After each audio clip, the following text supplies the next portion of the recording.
बिस्मिल्लाहिर्रहमानिर्रहीम, अस्सलाम वालेकुम स्टूडेंट्स। आखिरी लेक्चर में हम लोगों ने अपनी एक्सरसाइज 6.1 की थी। आज जो हमने एक्सरसाइज स्टार्ट करनी है वो करनी है एक्सरसाइज 6.2। तो स्मार्ट सिलेबस के लिहाज से जितने क्वेश्चंस करने हैं मैं कोशिश करूंगा आज वो तमाम हो जाएं ताकि आप लोग इसकी अच्छे तरीके से प्रैक्टिस कर पाएँ। तमाम क्वेश्चंस इजी भी बहुत हैं और शॉर्ट भी बहुत हैं, ठीक है। तो सबसे पहले बेटा आपका जो स्मार्ट सिलेबस है उसके लिहाज से आप लोगों का क्वेश्चन बनता है वो बनता है क्वेश्चन नंबर 2, 4, 6, 7, 8, 9, 12 एंड 13। सबसे पहले क्वेश्चन नंबर 2 देख लेते हैं क्या कहा गया है।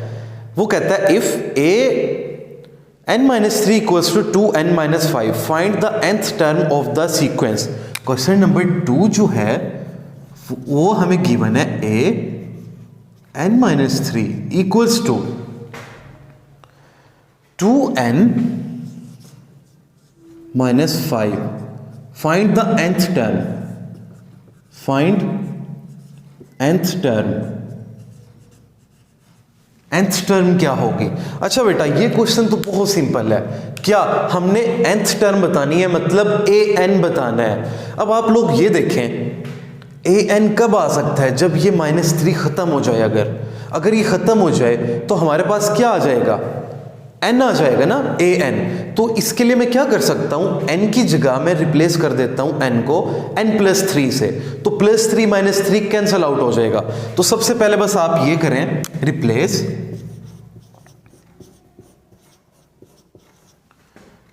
n बाई n+3 से रिप्लेस कर दें तो ये क्या हो जाएगा? n की जगह आ गया n+3 -3 इक्वल्स टू 2, n की जगह वही n+3 -5।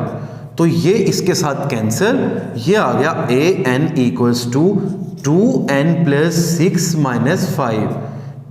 an हमारे पास आ गया 2n+1। ये हमारे पास क्या हुआ बेटा?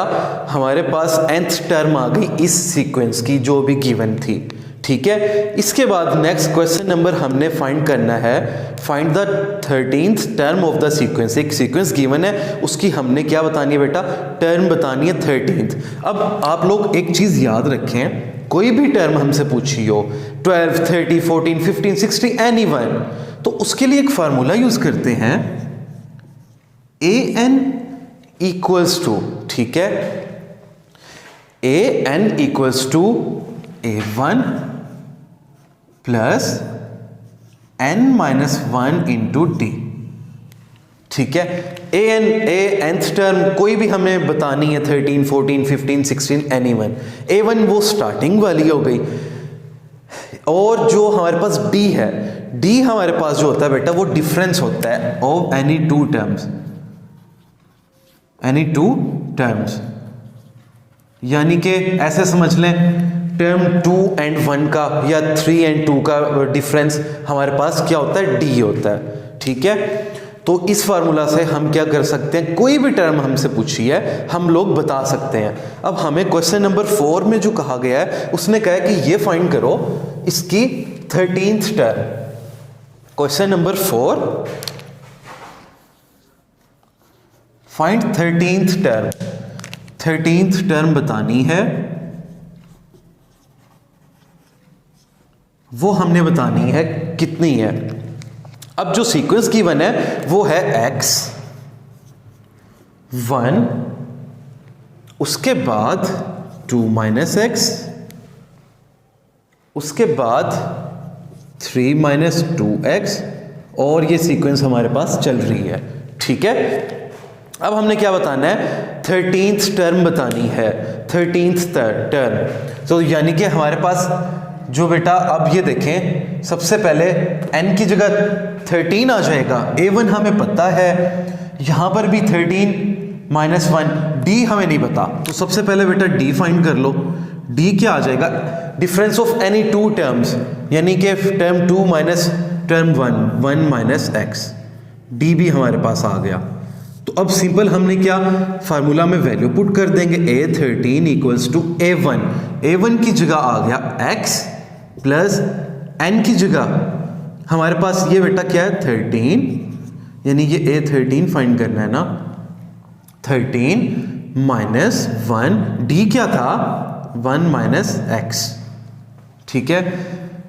A13 ये आ गया x plus 13 minus 1 12, 1 minus x, ठीक है। ये क्या हो गया x plus 12 minus 12x, A13। तो A13 हमारे पास क्या आ गया बेटा 12 माइनस 11x, ये हमारे पास 13th टर्म आ गई। अब हमसे कोई भी टर्म पूछ ले, वो कहता है 20th टर्म बताओ इस सीक्वेंस की, 15th टर्म, तो कोई भी जो हमसे पूछी गई होगी, हमने जस्ट क्या करना है, हमने यहाँ पर 15th पूछी है 15, यहाँ पर A1 15 माइनस 1 और D डिफरेंस आपको पता है एनी टू टर्म्स, ठीक है। डिफरेंस हमेशा बड़ी टर्म से छोटी निकालनी है, यानी कि टर्म 2 से टर्म 1 या इधर टर्म 2 से टर्म 1, ये हमारे पास बेटा इस तरीके से फाइंड आउट हो जाएगा। और एक और बात याद रखनी है, difference of any two terms is always equal. इन दो टर्म्स का डिफरेंस वो इक्वल होगा, मतलब d कहीं पर भी ले लें वो क्या होगा इक्वल होगा। उसके बाद क्वेश्चन नंबर 6 है, इसमें हमें क्या फाइंड करना है, क्वेश्चन नंबर 6। क्वेश्चन नंबर 6 में जो हमसे पूछा गया है वो पूछा गया बेटा which term of the AP 5 2 minus 1 is minus 85। वो कहता है कि एक सीक्वेंस है उसमें जो माइनस 85 है वो कौन सी टर्म उसकी बनती है।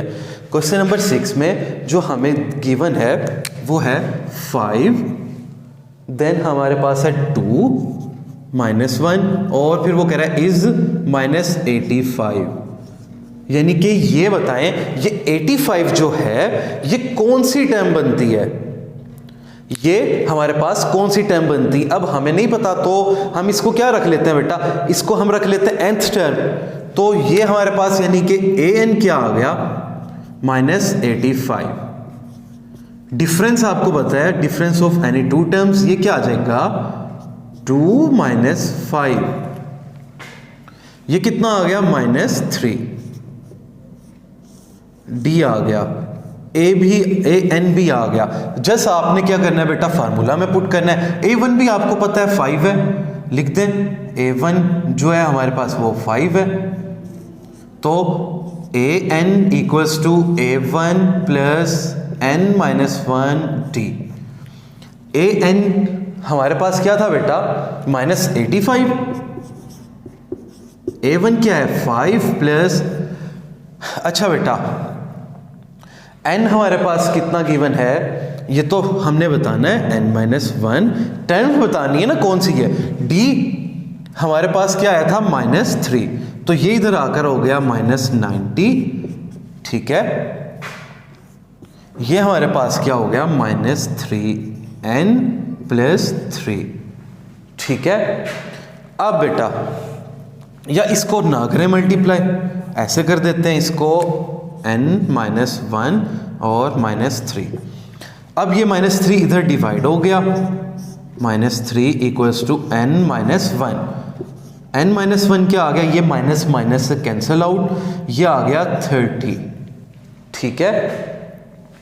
n ये हो जाएगा 31। So minus 85 is the 31st term of this sequence, ठीक है। सो अब आप लिख दें, so minus 85 is the 31st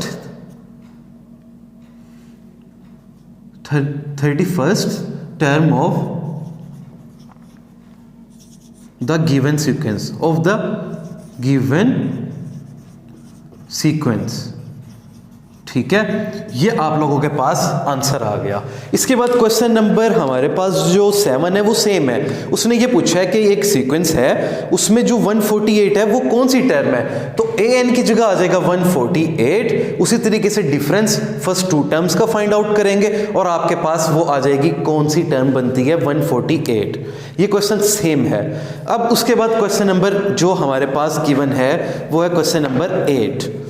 question number 8 में हमें पूछा गया है how many terms are there in AP in which a1 is 11, an 68 और d है 3। Question number 8।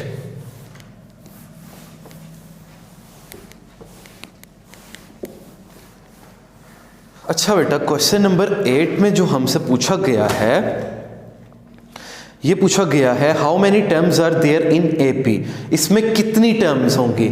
क्वेश्चन नंबर 8 यानी n जो है वो हमारे पास कितना होगा।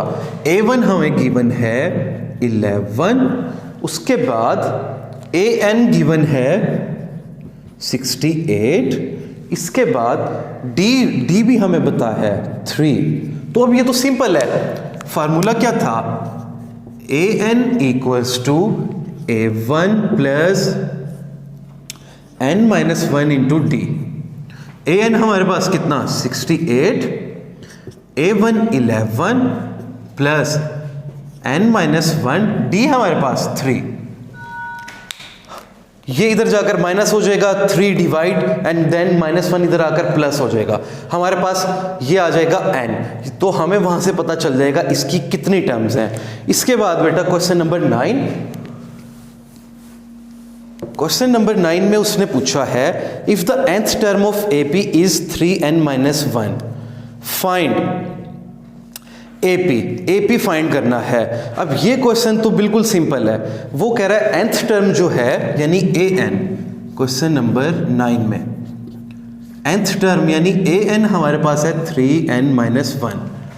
अब हमने बाकी बताना है फाइंड द AP, उसकी पूरी सीक्वेंस बतानी है। तो अब मैं क्या करूंगा, n को अपनी तरफ से 1 2 3 4 रखें एंड फिर अप टू सो ऑन। तो पहला मैं बता देता हूं क्या हो जाएगा, a1 equals to 3 into 1 minus 1। a1 हमारे पास क्या आ गया बेटा 3 माइनस 1, a1 आ गया 2। इसी तरीके से a2, now n equals to 2 यानी a2 equals to 3 into 2 minus 1। a2 आ गया बेटा 6 माइनस 1, a2 आ गया 5। इसी तरीके से a3 a4। अब फिर आपने सीक्वेंस लिख देनी है, कैसे सीक्वेंस बन गई 2 5 और जो 2 3 इधर आएंगी उसके बाद अप टू सो ऑन। ये आप लोगों का क्वेश्चन नंबर 9 हो जाएगा। उसके बाद बेटा क्वेश्चन नंबर 12।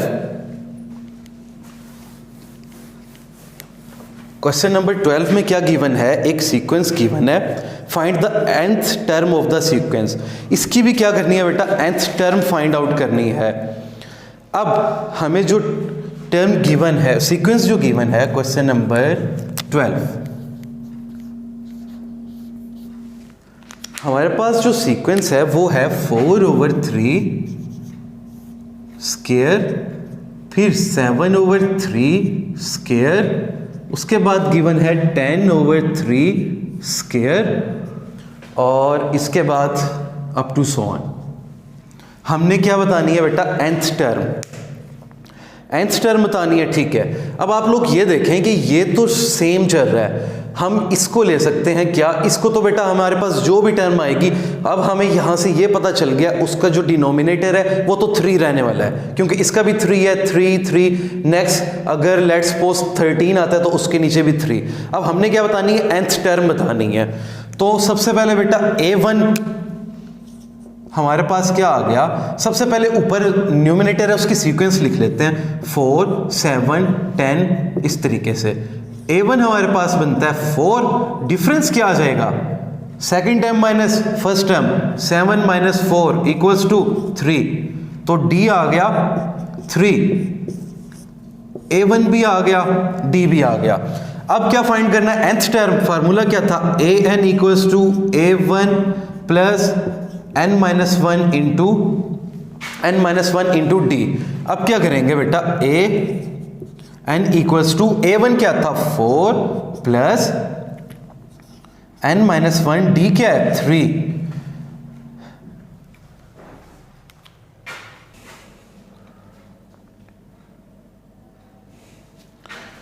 कर दी ना बंद, कहाँ गया?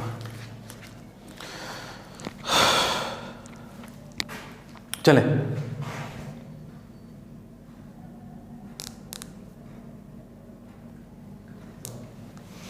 अच्छा बेटा, अब जो है, अब हमने क्या करना है, nth टर्म ही बतानी थी ना। ये an इक्वल्स टू 4, इसको ऐसे आप मल्टीप्लाई कर दें 3n माइनस 3, तो anth हमारे पास आ जाएगी बेटा 3n प्लस 1। ये nth टर्म इस तरीके से फाइंड आउट होगी इस सीक्वेंस की, ठीक है। अब नेक्स्ट हमें जो बताना है बेटा, जो भी क्वेश्चन कोई भी आएगी, अब हमारे पास जो nth टर्म बन गई an है ना, तो nth टर्म हमारे पास क्या बन गई, nth टर्म हमारे पास ये बेटा ये बनेगी, क्या बनेगी 3n प्लस 1। नीचे आप लोगों को पता है कि ये डिनोमिनेटर ये 3 ही चल रहा था और इसका साथ स्क्वायर, ये हमारे पास nth टर्म बनेगी। इसके बाद बेटा क्वेश्चन नंबर 13 थोड़ा सा डिफरेंट है लेकिन इजी है और थोड़ा सा इंपॉर्टेंट भी है। क्वेश्चन नंबर 13,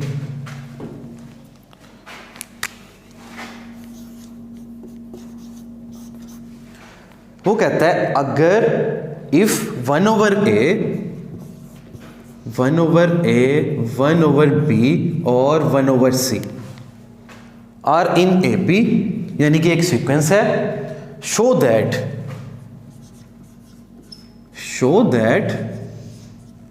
क्या शो करना है, b equals to 2ac over a plus c। हमें ये बताना है, हमसे उसने टर्म वगैरह कोई नहीं पूछी, वो कहता है कि ये एक सीक्वेंस है अगर, तो ये बताएं, ये प्रूव करें कि b जो है वो इसके इक्वल आएगा 2ac over a plus c। अच्छा बेटा, अब आप सबसे पहले ये देखें इन दो का डिफरेंस क्या होगा। इन दो का डिफरेंस वो हो जाएगा 1 over b minus 1 over a। इसी तरीके से अगर मैं इन दो का ले लूं डिफरेंस d, वो क्या हो जाएगा 1 over c minus 1 over b। अब दो डिफरेंस लिए ना, मैं इसको d1 कह दूं d2। अब मैंने आप लोगों को ये बताया था कि difference of any two terms is always equal, यानी कि इनका डिफरेंस और आगे जो भी इक्वेंस रही है सीक्वेंस, उसका क्या होगा बेटा, डिफरेंस सेम होगा। तो अगर ये बात है तो मतलब d1 और d2 क्या होने चाहिए, इक्वल होने चाहिए, यानी d1 must be equals to d2। अब d1 हमारे पास क्या है, वो है 1 over b minus 1 over a equals to d2 1 over c minus 1 over b। 1 over b मैं एक साथ लिख देता हूं, 1 ओवर b, ये इधर आकर प्लस हो गया और ये उधर जाकर plus 1 over c plus 1 over a। तो ये हमारे पास बेटा आ गया b, ये आ गया 2, इसके बाद ये आ गया c a, उसके बाद या AC लिख दें इसको, AC।